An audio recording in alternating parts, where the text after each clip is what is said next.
Personality disorders जो है ना बेसिकली है क्या, पहले तो हमें ये देखना है ना।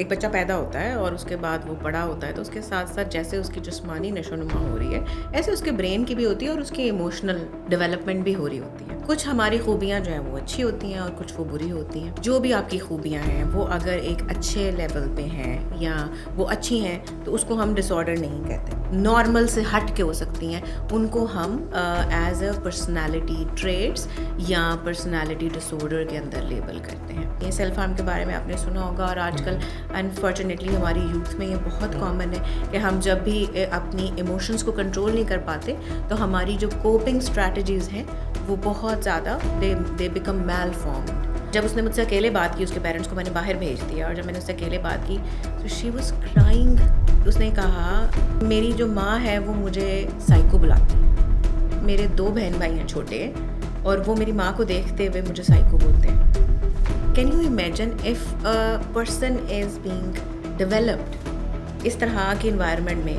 तो क्या वो खुद साइको बन नहीं जाएगी?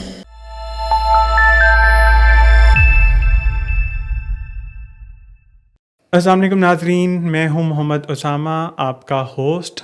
और आज हम जिस टॉपिक पे बात करने वाले हैं उसको हम यूजुअली मिसअंडरस्टैंड करते हैं। एक फेमस कोटेशन है, what we think we become.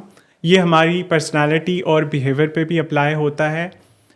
अगर आप पर्सनालिटी डिसऑर्डर्स के बारे में क्यूरियस हैं और इसके बारे में जानना चाहते हैं तो आज हमारे साथ मौजूद हैं एक सर्टिफाइड साइकेट्रिस्ट जिन्होंने ना सिर्फ पाकिस्तान में बल्कि यूके में भी लोगों की ज़िंदगी बदली है। Doctor Aafia Malik, she has experience of more than a decade. अस्सलाम वालेकुम डॉक्टर साहिबा, क्या हाल चाल हैं आपके?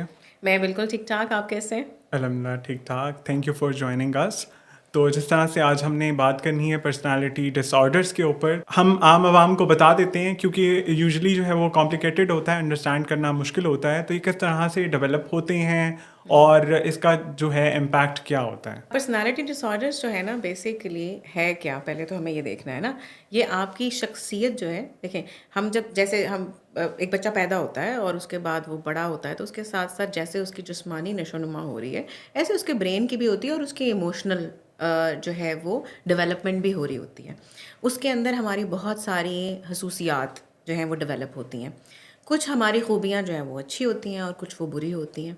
अगर आपकी खसूसियात जो हैं या जो आपके अंदर आपकी, आप कह लें, जो भी आपकी खूबियाँ हैं वो अगर एक अच्छे लेवल पे हैं या वो अच्छी हैं तो उसको हम डिसऑर्डर नहीं कहते।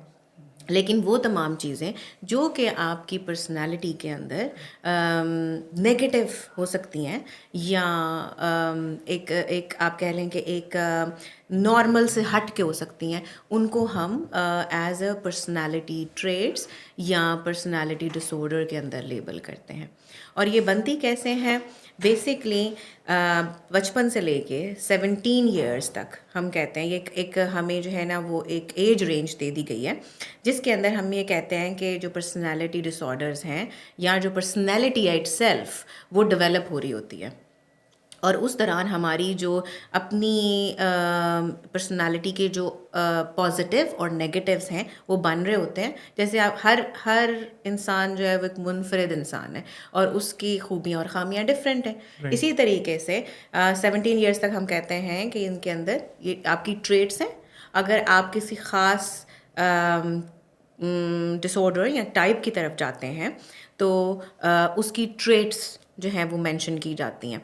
अगर आप 18 इयर्स से जब जो लोग बड़े हैं या जो जब उम्र बढ़ती है उससे ज़्यादा, तो फिर हम उसको पर्सनालिटी डिसऑर्डर के अंदर लेकर जाते हैं। अच्छा, हमें ये बता दें कि कुछ कॉमन जो पर्सनालिटी डिसऑर्डर्स हैं वो कौन से होते हैं, ताकि रिकग्निशन मिल जाए, क्योंकि एक आम बंदा होता है उसको पता नहीं चलता कि उसके साथ क्या हो रहा है। दूसरा ये है कि most common, one of the common I should be saying कि बॉर्डर लाइन जो पर्सनालिटी डिसऑर्डर है, तो इसको भी थोड़ा सा ब्रीफली बता दें।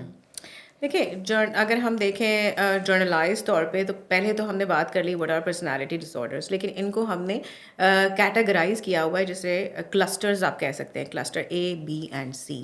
अब इनके अंदर फर्दर इनकी टाइप्स हैं जो कि इनकी क्वालिटीज़ के ऊपर बेस की गई हैं। ठीक है। ए के अंदर कुछ और टाइप्स हैं, बी के अंदर कुछ और हैं और सी के अंदर कुछ और हैं। फिर वो जो ईच टाइप है उनके अंदर से उनकी खूबियाँ डिफ़ाइन की गई हैं। जैसे अभी आपने बॉर्डर लाइन की बात की, तो बॉर्डर लाइन के कुछ ट्रेट्स हैं, ट्रेट्स से मुराद उनकी कुछ क्वालिटीज़ हैं जो कि उनको आइडेंटिफाई करती हैं कि ये जो है वो बॉर्डर लाइन पर्सनैलिटी है। देखिए, पर्सनैलिटी हम सबकी है, ठीक है। अगर वो एक आम हद से ज़्यादा हो गई है तो उसको हमने डिसऑर्डर लेबल कर दिया है। और वो भी ऐसे नहीं है कि कोई उठ के कह देगा जी आप बॉर्डर लाइन है, मैं बॉर्डर लाइन में, कोई और है। वही उसका एक प्रॉपर क्राइटेरिया है जो कि आपको एक मेडिकल ग्राउंड्स के ऊपर दिया जाता है, और अगर वो फुलफिल होता है तो तब आप उसे कहते हैं कि वो पर्सनालिटी डिसऑर्डर है। आपने बात की बॉर्डर लाइन पर्सनालिटी डिसऑर्डर की, ये क्लस्टर बी के अंदर है। और इसके अंदर क्या होता है कि हमारी थोड़ा सा स्पेसिफिक हम हो जाते हैं इसमें कि क्लस्टर बी में किस तरह की क्वालिटीज़ जो हैं वो पाई जाती हैं। ऐसे लोग जिनके अंदर इंटेंस इमोशनैलिटी होती है, जिनके अंदर इम्पल्सिव बिहेवियर्स होते हैं, बिहेवियरल डिस्टर्बेंसेस होती हैं। आप ये समझ लें कि उनका कंट्रोल अपने इमोशंस के ऊपर या इमोशनल डिसरेगुलेशन होती है। इसके अलावा दो और डिसऑर्डर्स हैं जो कि हम क्लस्टर बी में डिफ़ाइन करते हैं, जिनमें नार्सिसिस्टिक पर्सनालिटी डिसऑर्डर है। इसके अलावा इसमें कुछ और बॉर्डर लाइन के अलावा भी डिसऑर्डर्स होते हैं, या बॉर्डर लाइन के अलावा भी डिफरेंट क्वालिटीज़ हैं, जिसमें नार्सिसिस्टिक पर्सनालिटी है। उसके अलावा इसके अंदर एंटी सोशल है। फिर उसके अलावा इसमें हिस्ट्रियोनिक पर्सनालिटी है। और अगर आप देखें, ये एक आई थिंक जितना टाइम हमारे पास पॉडकास्ट के लिए है, आई थिंक वो इनफ नहीं होगा, क्योंकि इस एक पर्सनालिटी के अंदर इतनी इंफॉर्मेशन है कि आप उसके एक एक पॉइंट को डिस्क्राइब करते हुए यू कैन टेक आवर्स कि इसकी क्या क्वालिटी होगी। और जैसे आपको पता है कि हर बंदा इंडिविजुअल है और उसकी पर्सनालिटीज़ क्या, उसकी ट्रेट्स डिफरेंट है, तो ज़रूरी नहीं है कि आप एक क्लस्टर या एक पर्सनालिटी टाइप के अंदर आते हो। It depends. आप हो सकता है आप ए हो, आप बी हो, आप ABC का मिक्सचर हो।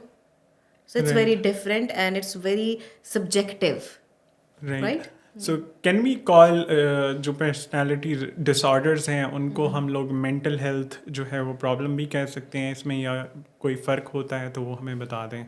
पर्सनैलिटी ट्रेट्स या पर्सनैलिटी के ये जो क्लस्टर्स हैं, they are itself, you won't say them as a disorder.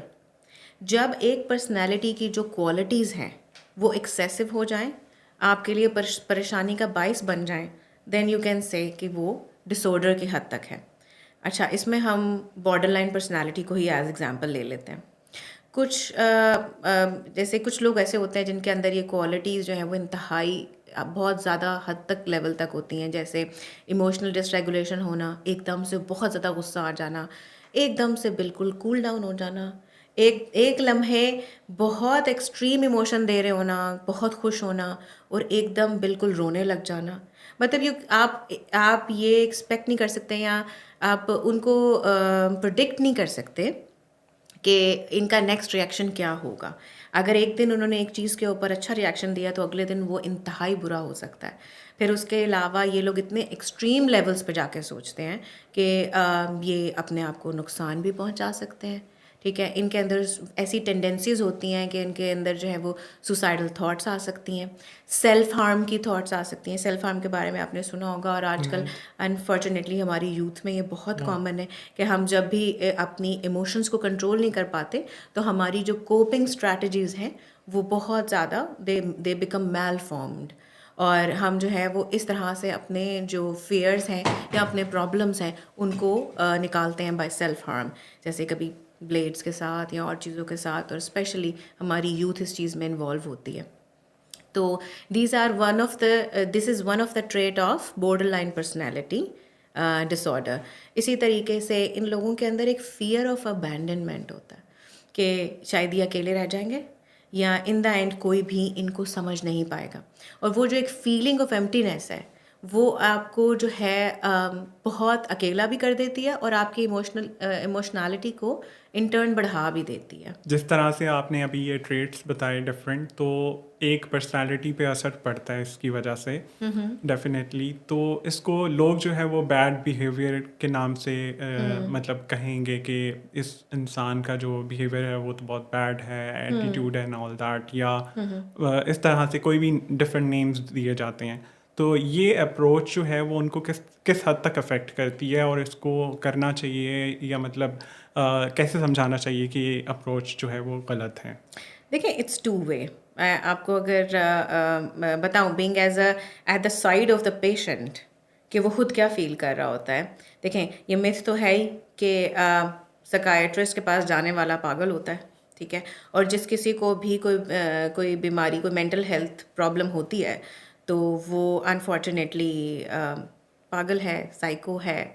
बहुत मेरे लिए बहुत तकलीफ़ लफ्ज़ हैं ये, इसलिए मुझे इतना मैं रिलक्टेंट हो रही हूँ बोलते हुए, क्योंकि मैंने वो स्टोरीज़ सुनी हैं जो कि पेनफुल हैं लोगों के लिए। और क्या होता है कि आपको जो फीलिंग ऑफ रिजेक्शन जो आती है लोगों से, अपने घर वालों से, अपने खूनी रिश्तेदारों से, ठीक है, आपके माँ बाप आपको एक्सेप्ट नहीं करते, वही आपको ये बात कहना शुरू कर देते हैं। Literally I want to tell you, कल ही मैंने एक पेशेंट देखी, जो she was my last patient in my OPD, कि वो बच्ची है 14 साल की और उसको प्रॉब्लम है कन्वर्जन डिसऑर्डर की। अभी मैं आपको बताऊंगी, जैसे मैं आपको बता रही थी कि इसमें एक जो हिस्ट्रियोनिक पर्सनालिटी डिसऑर्डर है, या उसकी जो क्वालिटीज़ हैं वो इससे कन्वर्जन से बहुत ज़्यादा मिलती जुलती हैं, या उसमें ये लाई करता है। तो वो बच्ची आई मेरे पास, मैंने उसका डायग्नोसिस किया, बातचीत हुई। जब उसने मुझसे अकेले बात की, उसके पेरेंट्स को मैंने बाहर भेज दिया, और जब मैंने उससे अकेले बात की, तो शी वाज क्राइंग लिटरली। और वो मुझे उसने कहा कि मेरी माँ, जिसके साथ एक माँ के साथ आपकी बॉन्डिंग होती है ना सबसे ज़्यादा, या मेरी जो माँ है वो मुझे साइको बुलाती है। और ये सिर्फ यहाँ ख़त्म नहीं होता, मेरे 2 बहन भाई हैं छोटे, और वो मेरी माँ को देखते हुए मुझे साइको बोलते हैं।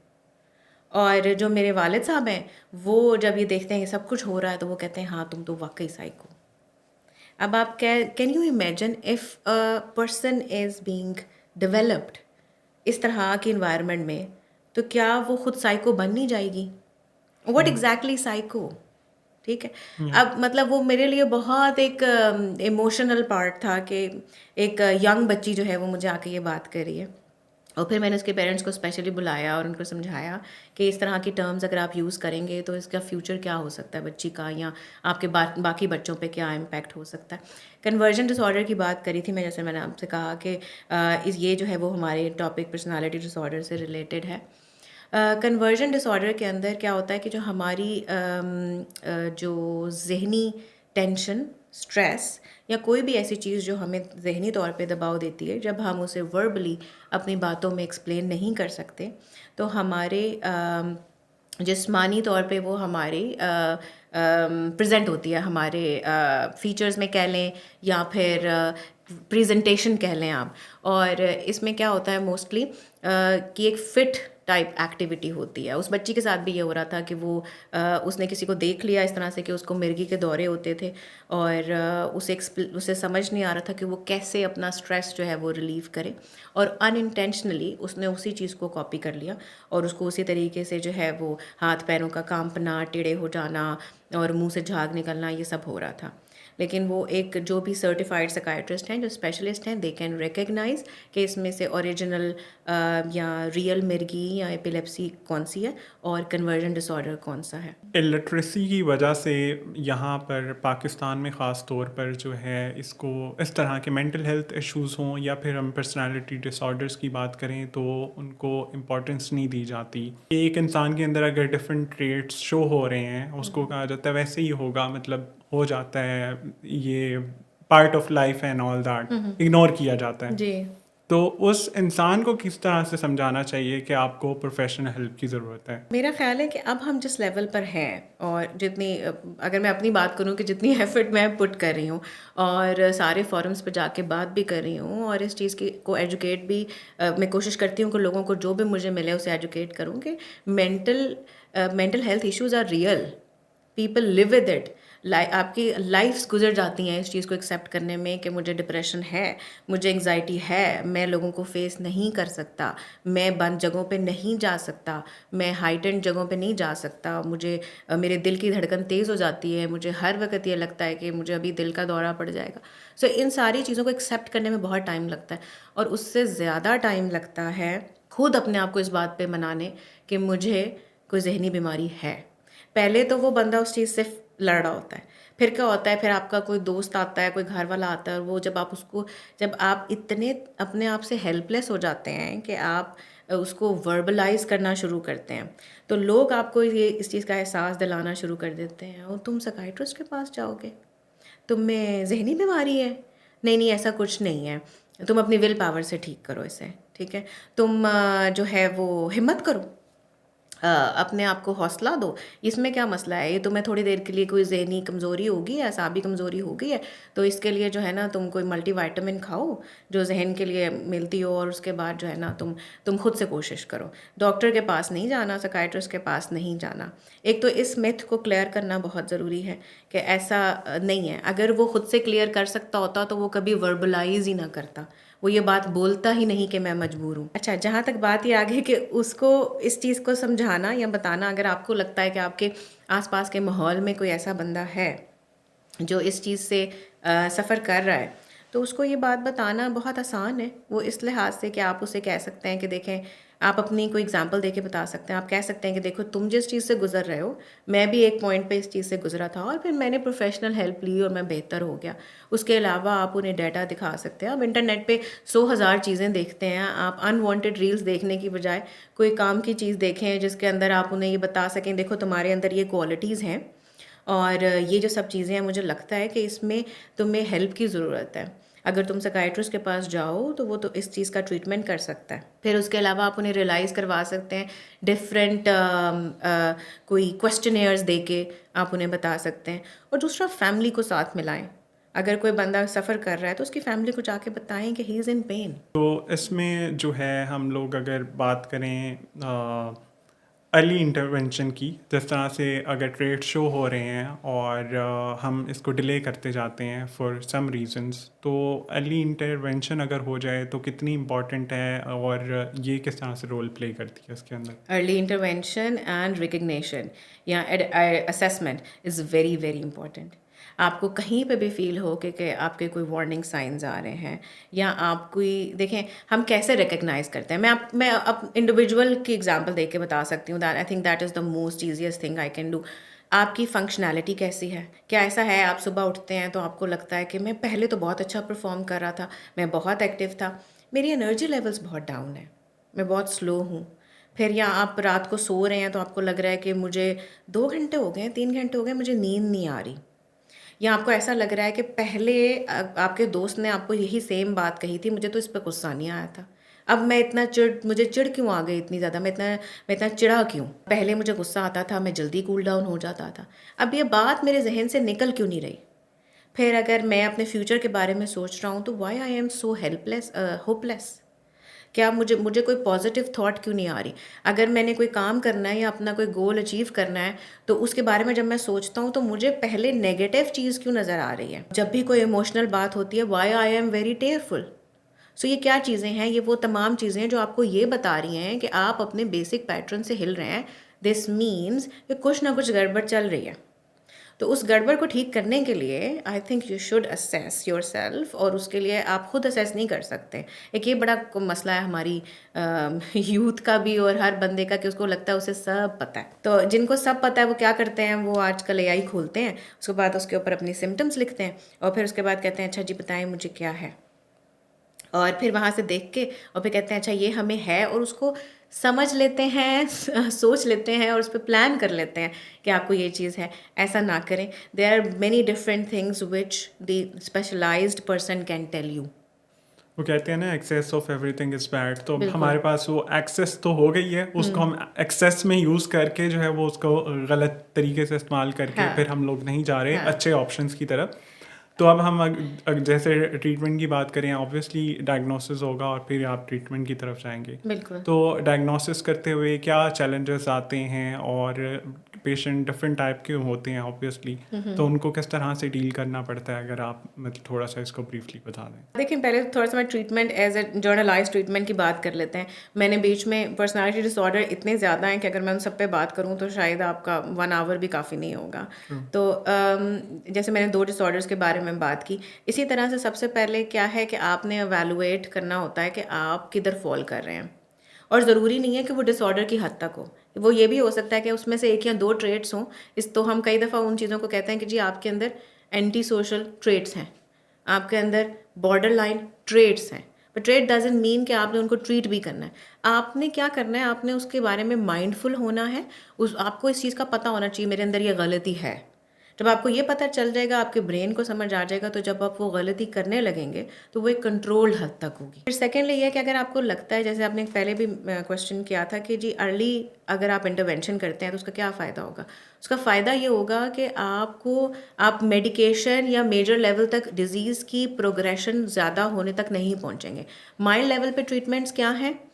Psychotherapy, talk therapy, counselling, CBT, इन सारी चीज़ों के ऊपर आप करेंगे। पहले आप सेल्फ हेल्प पे जाएंगे, रीअश्योरेंस एंड सेल्फ हेल्प, फिर उसके बाद आप उसमें जो है वो काउंसलर या साइकोलॉजिस्ट को ले आएंगे, फिर आप उसकी मज़ीद स्पेशलाइज्ड फॉर्म में चले जाएंगे जिसके अंदर सीबीटी और डीबीटी और इस तरह की चीज़ें आ जाती हैं। फिर उसके अलावा अगर आप फिर भी इस चीज़ से बाहर नहीं आ पा रहे, तो आप उसमें जो है वो साइकियाट्रिस्ट को ले आएंगे। बस साइकियाट्रिस्ट से आप तो वैसे असेसमेंट भी करवाएंगे, लेकिन ऑब्वियसली वो आपको बता सकते हैं कि आपका जो डिसऑर्डर है वो किस लेवल पर है। Do you need only psychologist और डू यू नीड कि आपको मेडिकेशन और काउंसलिंग दोनों की ज़रूरत है। तो फिर अगर वो मेजर लेवल पे नहीं होगा तो आप मेडिसिन से बच जाएंगे, otherwise you will start medication. But the first thing to do is the counselling in specifically in personality disorders. आपकी वो माइंड वाली बात सुन के मुझे एक कोटेशन याद आई है कि I was reading it somewhere on social media कि drink the poison the mind oppose us and then we wonder why we feel sick ना, बिल्कुल। कि मतलब जो हमारा माइंड हमें बता रहा होता है हम उसके अकॉर्डिंग चल रहे होते हैं, बल्कि अपने माइंड को नहीं बताते कि what is wrong and what is right. You know बिल्कुल। This is where you start towards the progress यहाँ से स्टार्ट होती है व्हेन यू साइकोलॉजी अंडरस्टैंड। की जो एक वन ऑफ द बेसिक की है जब भी आप कोई भी ट्रीटमेंट करते हैं, दैट इज़ माइंडफुलनेस। उसके अंदर आप क्या करते हैं, आप पेशेंट को रियलाइज़ कराते हैं where are your cognitive errors, कि आपकी थॉट्स कहाँ पे ख़राब हैं। तो जब आप उनको ये रियलाइज़ करा देते हैं और वो उसको एक्सेप्ट कर लेते हैं, फिर आप करेक्शन की तरफ जाते हैं। तो फर्स्ट स्टेप तो यही है ना कि आपने एक्सेप्ट करना है। फिर आपने एक्सेप्ट कर लिया, उसके बाद देन आपने करेक्ट करना है। तो करेक्ट तभी होगा जब रियलाइज़ होगा। ट्रू। एक आपने बात की थी कि फैमिली को बताना इम्पॉर्टेंट है या इर्द गिर्द जो लोग हैं, तो किस तरह से हम उनको अवेयर कर सकते हैं और वो क्या रोल प्ले कर सकते हैं एक ऐसे इंसान को बेहतर बनाने में? जो रोल आप कर सकते हैं वो आप अभी कर रहे हैं, जो मैं कर सकती हूँ वो मैं अभी कर रही हूँ, और जो हमें देख रहे हैं उनसे भी गुजारिश है कि यही सब करें जो हम कर रहे हैं। Because I think mental health या उससे रिलेटेड टॉक या उस मिथ को ख़त्म करना शायद मेरा ख्याल है सवाब का काम है, कि हम लोगों को ये बता सकें कि आप please approach and reach to the जो रेलिवेंट पीपल हैं, स्पेशलाइज्ड लोग हैं, उनके पास जाएं, साइकाइट्रिस्ट को दिखाएं, साइकोलॉजिस्ट को दिखाएं, असेस करवाएं। और ये जो आप एक कांस्टेंट पेन में हैं उससे जो है ना अपनी जान छुड़ाएं। इससे ज़्यादा मेरा ख्याल है हम ज़्यादा तो यही है कि हम पब्लिक फोरम्स कर सकते हैं, हम मेंटल हेल्थ अवेयरनेस से रिलेटेड कैंपेन्स चला सकते हैं। Being as doctor, as a psychiatrist, मैं कैंप्स कर सकती हूँ, जो मैं करती हूँ यूजुअली, और मुझे पूरी उम्मीद है कि मेरे कोलीग्स भी करते होंगे, definitely we think on a same platform. एक बात मैंने हमेशा और बहुत सारे फोरम्स पे कही है कि मुझे ये लगता है कि unseen wounds are more painful. वो तमाम ज़ख्म जो नज़र नहीं आते वो ज़्यादा पेनफुल होते हैं, तो उनको ट्रीट करना ज़्यादा इम्पोर्टेंट है। फिज़िकल हेल्थ अपनी जगह, मेंटल हेल्थ शायद एटलीस्ट उतनी जगह तो होनी चाहिए। तो आप प्लीज़ इसको इस तरीके से लेके चलें और ये मैसेज सबको दें। अगर आपको खुदा न खास्ता कोई चोट लग जाती है तो आप उसका ट्रीटमेंट लेते हैं। कोई सर्जरी होती है तो हम फ़ौरन से कहते हैं कि जी इंडिकेट होती है तो हम कहते हैं जी सर्जरी करा लें। बट अगर हमारा ब्रेन कॉम्प्रोमाइज़ हो रहा है, हमारी सोच कॉम्प्रोमाइज़ हो रही है, हमारी इमोशंस कॉम्प्रोमाइज़ हो रही हैं, तो उसके लिए हम कुछ नहीं करते। उस पे हम कह देते हैं कि अल्लाह पे भरोसा करो, 5 वक्त की नमाज़ पढ़ लो, वो भी पढ़ें प्लीज़, लेकिन ये मत करें कि मेंटल हेल्थ के लिए उसके ऊपर रिलाई करें। अब तो बहुत आसान हो गया हमारे लिए कि अगर सोशल स्टिग्मा भी है, जिस तरह से हमने इस पे बात भी की, कि लोग जो है उसकी वजह से फिर अप्रोच नहीं करते हैं साइकोलॉजिस्ट साइकियाट्रिस्ट को, बाहर नहीं निकलते। जी। अब तो ऑनलाइन प्लेटफॉर्म्स आ गए हैं, आप साइट पे जाके आराम से आप कांटेक्ट करके और जो है किसी भी प्लेटफॉर्म पे साइकेट्रिस्ट को, साइकोलॉजिस्ट को अप्रोच कर सकते हैं। और आप अगर अवेयर हो गए हैं, अगर सेल्फ अवेयरनेस आपके अंदर है, तो आई थिंक फिर यू आर देयर। मतलब all you have to do is pick up the phone and देखिए मैं आपको टैप इसकी ऑन दैट, हाँ मैं राइट? आपको इसकी एग्जांपल देती हूँ, and this is real based and this is about me. तो मैं आपको खुद से बता सकती हूँ, it's very relevant and specific. मैं कोरोना के दौर में आई स्टार्टेड ऑल दिस, ठीक है। उस वक्त जब कोरोना था तो लोगों ने बहुत सफ़र किया, नॉट सिर्फ मेंटल हेल्थ के लिए, फ़िज़िकल हेल्थ के लिए भी। क्लिनिक्स पे जाना और वहाँ जाके बैठना और सबसे मिलना बहुत मुश्किल था। Then I started working on online platforms. मैंने कुछ अपने प्लेटफॉर्म पे काम करना शुरू किया, कुछ और लोगों के साथ कोलैबोरेट किया, and then I started on the online consultations. उस वक़्त मैंने अपने पेशेंट्स को ये बताना शुरू किया, देखें आपने मेरे साथ साइकाइट्री रिलेटेड बात करनी है, ठीक है, मैंने आपको हाथ लगा के चेक नहीं करना। मेरी ये टिपिकल वर्डिंग्स होती थी कि अब मैंने आपको हाथ लगा के बात नहीं करनी, तो आपने मुझे दिखाना है, आपने बोलना है। तो मैं आपके सामने बैठी हूँ, चाहे मैं दूर बैठी हूँ, तो आप मुझसे बात करें। और आहिस्ता आहिस्ता आप यकीन करें कि लोगों ने उस चीज़ में अडाप्ट होना शुरू कर दिया। And then there was a huge bump with online consultations, ठीक है। और अब इसकी मैं आपको एग्जांपल ये बताती हूँ ना, it's been 3 years and over 3 years I am UK based. I come and go. मेरी जब मैं यहाँ आती हूँ तो I do my physical consultations, ठीक है, फेस टू फेस लोग बात करते हैं, मुझसे आके मिलते हैं। और जब मैं बाहर होती हूँ so I see patients from everywhere in the world, Pakistan, Canada, UK, UAE, everywhere.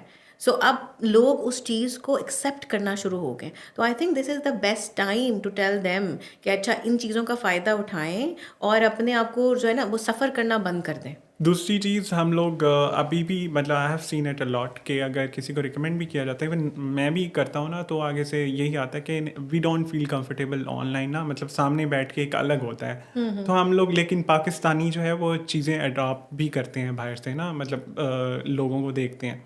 तो आप यू बीइंग इन यूके, तो वहाँ पे या जिस तरह से आप बता रही हैं वर्ल्ड वाइड, तो पेशेंट फ्लो कहाँ से बहुत ज़्यादा है।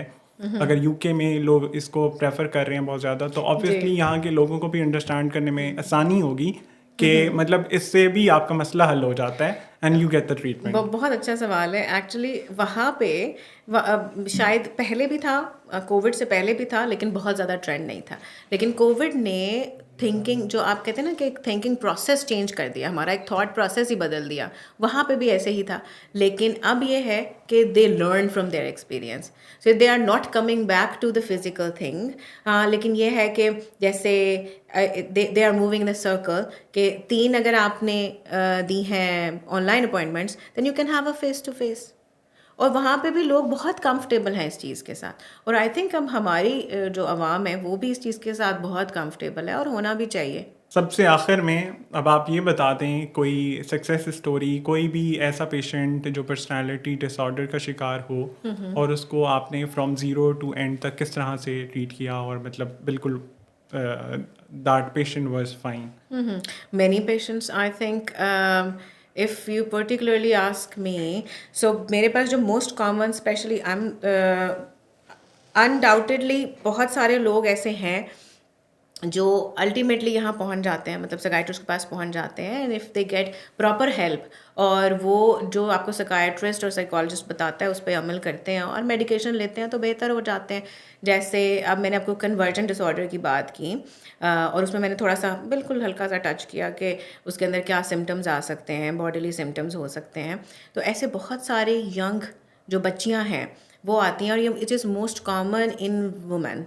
तो वो आती हैं उन सिम्टम्स के साथ, और फिर जब आप उनके साथ काउंसलिंग सेशंस रखते हैं और आप उनको साथ, क्योंकि कन्वर्जन के साथ अंडरलाइन जो है ना कोई स्ट्रेस, एंजाइटी या डिप्रेशन चल रहा होता है, तो उसके लिए you need medication to boost them up, और वो जब आप देते हैं तो वो ठीक हो जाते हैं। और जब वो ठीक होते हैं देन दे रियलाइज़ कि अच्छा हमने तो कभी रियल लिव ही नहीं किया था, हमने तो कभी बेस लाइन लिव ही नहीं किया था। देन दे रिकग्नाइज कि अच्छा ये रियल कामनेस है, हम तो शुरू से एंग्जाइटी में चल रहे थे या हम इस डिप्रेशन की फेज़ में जा रहे थे। Yes, there are so many people, और अगर ऐसे कोई लोग हैं जो इसको देखने से ये सोच रहे हैं कि उन्हें ये प्रॉब्लम है, तो definitely go to psychiatrist, you will get the treatment इंशाल्लाह। Right. Though that was the last question, but I would like to ask one more question. जो एक और प्रॉब्लम आ रहा होता है कि लोग समझते हैं कि हम लोग मेडिकेशन की तरफ जाएंगे, अगर हम जाते हैं साइकाट्रिस्ट के पास तो हमें मेडिकेशन दी जाएंगी और फिर हम लग जाएंगे, सारी ज़िंदगी खानी पड़ेंगी। तो ये इसके बारे में थोड़ा सा लोगों को बता दें कि नहीं, इस तरह से नहीं होता, आपका एक प्रॉपर ट्रीटमेंट होता है, या जो भी जिस तरह से आप बताना चाहें। हर प्लेटफॉर्म पे बोलती हूँ मैं, और अभी भी कहूँगी कि देखें, आप इस चीज़ को प्रेफर कर लेते हैं कि आप अपनी नियर बाय फार्मेसी पे जाएं और वहाँ पे जाकर ये कह दें मुझे नींद नहीं आ रही, और आप एक नींद की गोली लेकर आ जाएं, जबकि आपको ये नहीं पता कि आपके सामने कौन खड़ा है, उसकी क्या एजुकेशन है, उसे क्या पता है क्या नहीं पता। तो अपनी जहन के साथ खेलना छोड़ दें।